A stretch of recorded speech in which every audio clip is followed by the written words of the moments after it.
Assalamualaikum warahmatullahi wabarakatuh. Saya Nurul Sayyidah. Saya di sini akan menjelaskan tentang pengawasan. Konsep dasar pengawasan. 1. Pengertian pengawasan. Istilah tersebut digunakan sebagai alat controlling atau pengawasan. Pengawasan mengandung arti mengamati, terus-menerus merekam, memberikan penjelasan dan petunjuk pengawasan. Pengawasan adalah suatu usaha sistematis untuk menetapkan standar pelaksanaan dengan tujuan-tujuan perencanaan, merancang sistematis informasi umpan balik. 2. Istilah-istilah yang terkait dengan pengawasan merupakan aktivitas pengawasan keberhasilan program, namun dalam praktiknya terdapat perbedaan fungsi, yaitu bahwa monitoring merupakan upaya manajer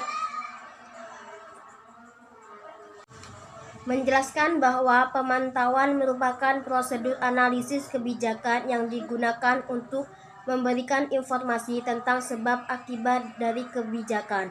3. Proses pengawasan. 1. Menetapkan standar pelaksanaan. 2. Pengukuran pelaksanaan. 3. Menentukan kesenjangan antara pelaksanaan dengan standar dan rencana. Moklet menyusun pengawasan menjadi 4 langkah begitu seperti dalam gambar berikut. 4. Tujuan pengawasan. Sehingga hasil pelaksanaan pekerjaan diperoleh secara efisien. Menurut Fatah, tujuan pengawasan menurut konsep sistem adalah membantu mempertahankan hasil atau output yang sesuai syarat-syarat sistem. Artinya melalui pengawasan apa yang telah ditetapkan dalam rencana dan program, pembagian tugas tanggung jawab. 5. Fungsi pengawasan. Fungsi eksplanasi menjelaskan bagaimana kegiatan dilakukan termasuk di dalamnya hambatan dan kesulitan. B. Fungsi akuntansi, artinya melalui pengawasan dapat dilakukan audisi terhadap penggunaan. C. Fungsi pemeriksaan, menelaah kesesuaian melaksanaan kerja nyata dengan rencana. 6. Prinsip kerja pelaksanaan pengawasan. A. Prinsip kesisteman. B. Prinsip akuntabilitas. C. Prinsip organisasi. D. Prinsip koordinasi. 7. Manfaat pengawasan.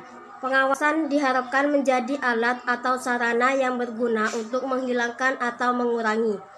8. Jenis pengawasan. A. Pengawasan melekat. B. Pengawasan fungsional. C. Pengawasan masyarakat. D. Pengawasan. Selanjutnya B. Pengawasan dalam bidang pendidikan. 1. Definisi pengawas. 2. Tugas dan tanggung jawab pengawas. 3. Fungsi pengawas. 4. Kualifikasi pengawas. 5. Memahami kemajuan. Dan 5. Jenis pengawas. C. Supervisi pendidikan dalam praktek pengawasan. 1. Konsep dasar supervisi pendidikan. A. Kegiatan dari pihak atasan yang berupa melihat, memilih, dan menilai serta mengawasi.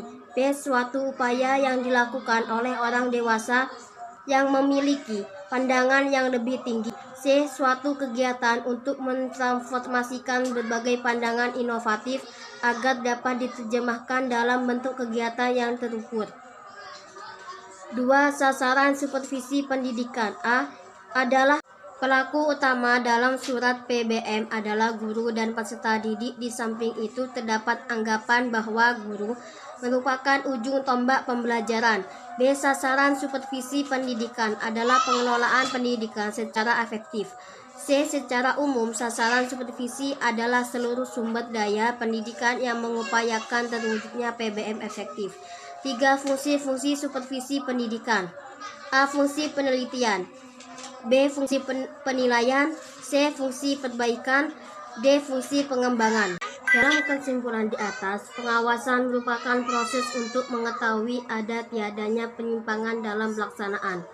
Monitoring dan evaluasi merupakan aktivitas pengawasan yang pada keduanya dimiliki tujuan yang sama, yaitu untuk memastikan keberhasilan program.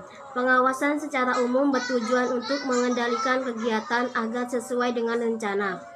yang telah ditetapkan. Pengawasan yang efektif berfungsi sebagai atau sistem peringatan dini yang sanggup memberikan informasi awal mengenai persiapan program. Cukup sekian dari saya. Wassalamualaikum warahmatullahi wabarakatuh.